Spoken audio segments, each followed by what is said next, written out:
Boa noite para você, 6h50.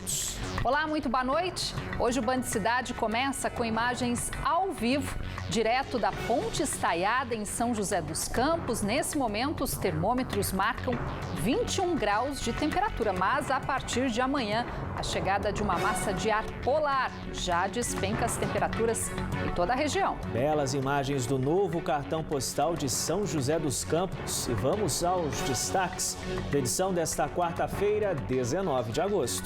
Estado autoriza a abertura de comércios e serviços por até 8 horas durante a fase amarela do Plano São Paulo. Medida começa a valer a partir de sexta-feira e na região, prefeituras ainda avaliam possibilidade de nova flexibilização.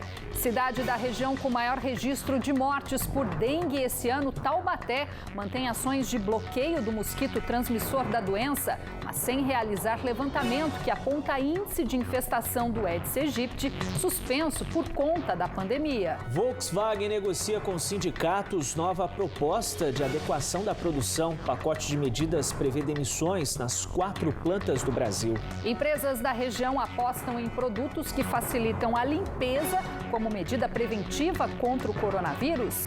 E no esporte, Taubaté faz bonito na retomada da Série A2 do Paulista e vence por 2-1 Red Bull no Joaquinzão. As notícias da região você acompanha a partir de agora. Estamos ao vivo na TV e com transmissão simultânea na fanpage da TV Band Vale no Facebook.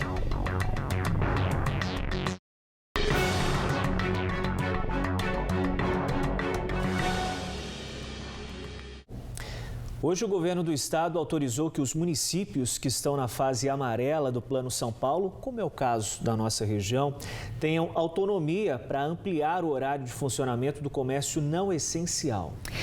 Com a medida, as prefeituras estão liberadas para estender a abertura dos estabelecimentos por até 8 horas por dia. Quem traz as informações para a gente é a Juliana Sever, direto da redação do Band Cidade. O anúncio foi feito nesta quarta-feira no Palácio dos Bandeirantes, na capital paulista, e reuniu os principais nomes do governo. O governador João Dória, que segue em casa em isolamento social após diagnosticado com a Covid-19, enviou uma mensagem por vídeo para a população. Pela nova regra, que passa a valer já a partir da próxima sexta-feira, dependendo da decisão de cada município, comércio, serviços, salões de beleza e barbearias podem funcionar por até 8 horas por dia. Os empresários ainda podem escolher se vão manter uma jornada contínua ou fracionada.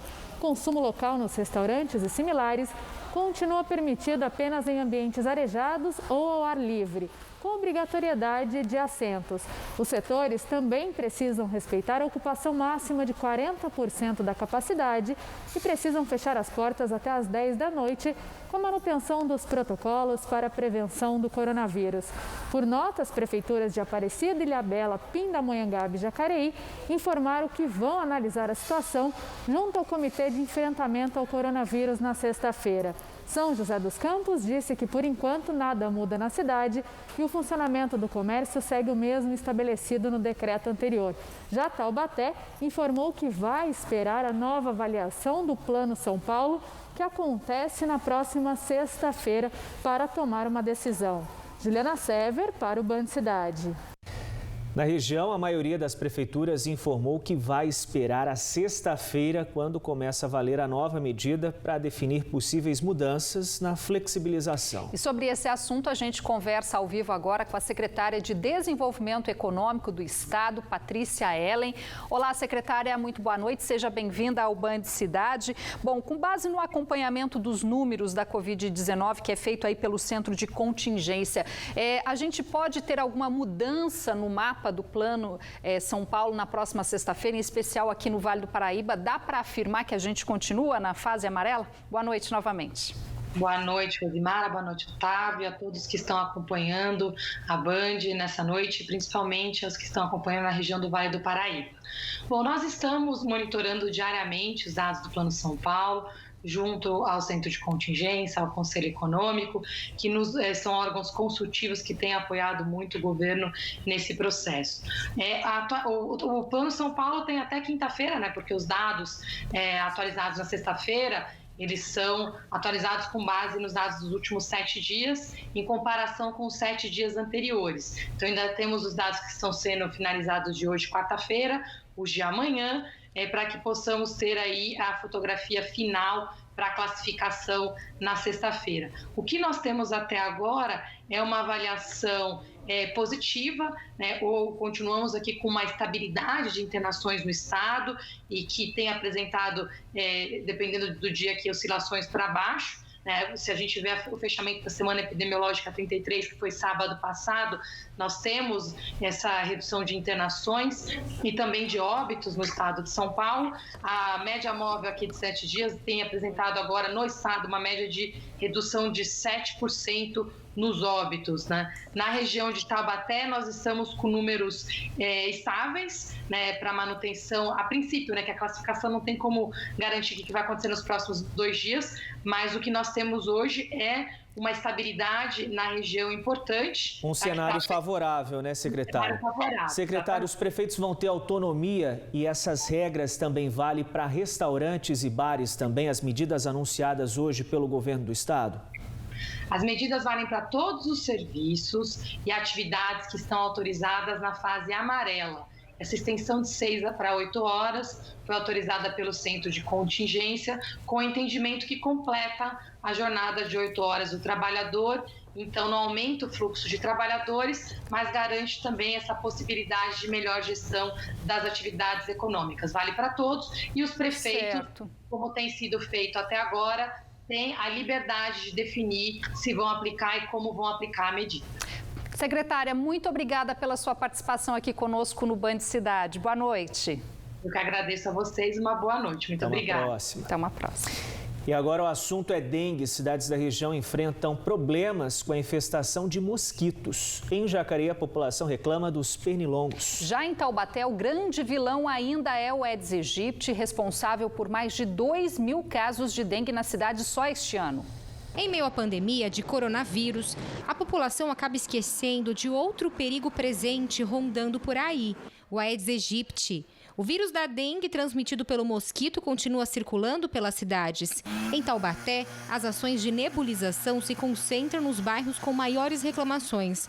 Desta vez, os agentes do CAS passaram pelo Campos Elíseos. Nós estamos vivenciando esse ano um momento de epidemia de dengue e de pandemia de coronavírus, né?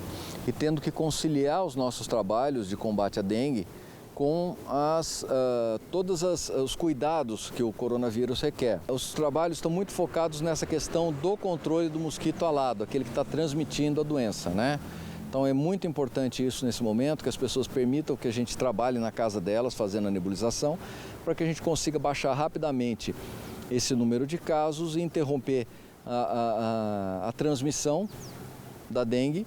E com isso, assim que a gente interrompe a transmissão, quanto mais cedo a gente conseguir fazer o município ficar sem casos, melhor vai ser a perspectiva para o ano que vem. De janeiro a julho deste ano, Taubaté registrou 2.105 casos e 5 mortes por dengue. A última ADL, análise de densidade larvária, foi feita em janeiro. Por causa da pandemia de coronavírus, a cidade teve que suspender a ação prevista para o mês passado. Na ação de ADL, eu preciso adentrar o imóvel.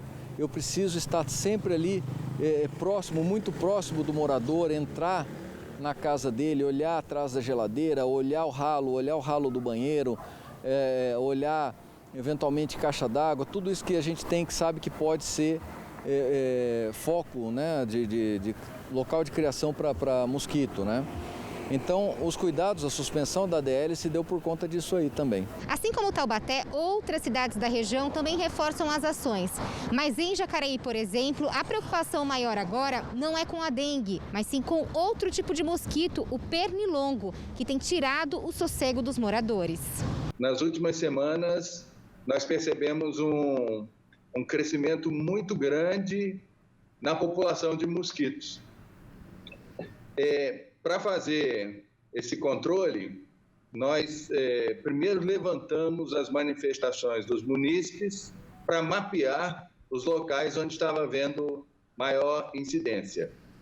Em seguida, as equipes vão até esses locais e fazem um diagnóstico da origem desses mosquitos As estratégias possíveis nesses casos constituem-se de solicitação para limpeza de terrenos, porque a vegetação espontânea é um local de abrigo dos mosquitos e facilitar esse abrigo faz com que ele fique perto dos corpos d'água e se multiplique mais rapidamente. Jacareí registrou 341 casos de dengue na cidade e 36 importados.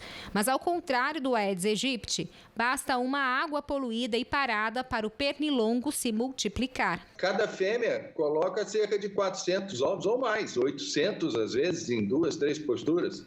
Então, um mosquito desse vive 30, 35 dias. E a cada 5, 6 dias ele faz uma postura aí de 200 a 400 ovos. Seja dengue ou pernilongo, é preciso ficar atento ao perigo. Por isso, cada um tem que fazer a sua parte. Agora o assunto é economia. A Volkswagen apresentou uma nova proposta de adequação da produção que prevê corte de funcionários nas 4 fábricas do país, incluindo a planta de Taubaté. A redução de até 35% do efetivo é uma das medidas apresentadas ao Sindicato dos Metalúrgicos. O plano de ajuste ainda prevê flexibilização da jornada, corte de reajuste de salários, redução da PLR e alterações de benefícios como transporte, alimentação e plano médico. As negociações iniciadas ontem e que continuaram hoje serão retomadas na próxima semana. Desde o início da pandemia, em março, vários acordos foram feitos na fábrica de Taubaté, como férias coletivas, redução de 30% na jornada de trabalho e layoff por 5 meses para 1.300 colaboradores. Porém, no final de julho, parte do efetivo teve o retorno antecipado para atender uma demanda por exportação. E o Sindicato dos Metalúrgicos de São José dos Campos adiou a assembleia marcada para esta tarde para votar o 3º plano de demissão voluntária apresentado pela Embraer durante a pandemia. Uma nova data ainda não foi definida. Os benefícios para quem aderir ao PDV foram dobrados. A medida vale para os colaboradores com 50 anos ou mais, funcionários aposentados que continuam na ativa e trabalhadores em licença remunerada. A receita líquida da empresa registrou queda de 47% no segundo trimestre deste ano, comparado ao mesmo período do ano passado. O prejuízo da empresa foi de 1 bilhão e 682 milhões de reais. Entre os motivos estão a pandemia e o fim do negócio com a Boeing. Representantes de mais de 80 bufês infantis de São José dos Campos fizeram um protesto hoje em frente à prefeitura. O grupo pede a reabertura do setor com a realização de festas para um número reduzido de convidados. Luiz Eugênio tem os detalhes. Boa noite a todos. São José dos Campos e outras cidades da região entraram na fase amarela do Plano São Paulo. Isso permite que bares e restaurantes e academias possam abrir as portas, mas de forma limitada e respeitando regras no quesito saúde, para evitar a propagação da Covid-19 nos municípios. Porém, nem todos os setores voltaram a trabalhar. Profissionais que atuam em bufês infantis se reuniram na manhã de hoje em frente à Prefeitura de São José dos Campos para pedir a volta gradual das atividades. Vamos conferir. Nós representamos os bufês infantis de São José, que são muitos, né? A gente tem aí, as pessoas não têm noção que a gente está falando aí em 70, 80 bufês infantis em São José dos Campos. E nós só queremos trabalhar, porque na fase amarela, os restaurantes, né, foram autorizadas academias, os bares, e nós servimos o mesmo sindicato, né? Nós atendemos pelos senhores. A gente faz 5 meses fechados, mesmo com a gente, quando foi para a fase amarela, a gente já ficou bem na esperança. Por nosso segmento também tem aglomeração como bares e restaurantes, ficamos animados, pensando, vamos conseguir retomar. No entanto, que a maioria dos bufês já providenciaram totens de álcool em gel, visor, os tapetes, tudo para poder retomar, porque a gente também consegue cumprir os protocolos. Além dos profissionais dos bufês e dos donos desses estabelecimentos, outros profissionais também foram prejudicados com esta parada nas atividades. O buffet infantil, ele gera muito emprego direto e indireto. Em torno de cada festa anteriormente, a gente tinha 12 a 13 pessoas trabalhando internamente. Fora boleira, doceira, locadores de material, de decoração, mágico, personagens. Então, essas pessoas sofreram o mesmo impacto que a gente. Na sexta-feira, os profissionais se reunirão com a Secretaria de Saúde da cidade para mostrar alternativas que possam permitir o retorno ao trabalho. Luiz Eugênio, para o Band Cidade. Pela segunda vez, só nesta semana, agentes do Centro de Progressão Penitenciária Dr. Edgar Magalhães Noronha, em Tremembé, impediram o envio de drogas para dentro da unidade. Nesta madrugada, os funcionários flagraram um homem ao arremessar uma mochila por cima do muro do presídio. Na bolsa, foram localizados 4 quilos de maconha, além de 29 celulares, carregadores, baterias e quase 300 chips de operadoras de celular. Um procedimento disciplinar foi instaurado para investigar o caso. No início da semana, um trio foi flagrado ao tentar enviar 19 quilos de maconha e mais de 80 celulares para o PEMANO. E ainda hoje no Band Cidade, moradores da região desenvolvem um projeto para melhorar os procedimentos de desinfecção necessários no combate ao coronavírus. Em Caçapava, um empresário da cidade criou um higienizador de calçados. Para os próximos dias, a passagem de uma frente fria provoca chuva na região. Previsão de ventos fortes e frio, mas nada de geadas. Na tela, você vê a chegada a Caraguatatuba pela rodovia dos Tamoios, principal ligação entre o Vale do Paraíba e o litoral norte. Faz 22 graus na cidade neste momento, hora certa para você, 7 horas e 6 minutinhos. Continue com a gente, em instantes estamos de volta.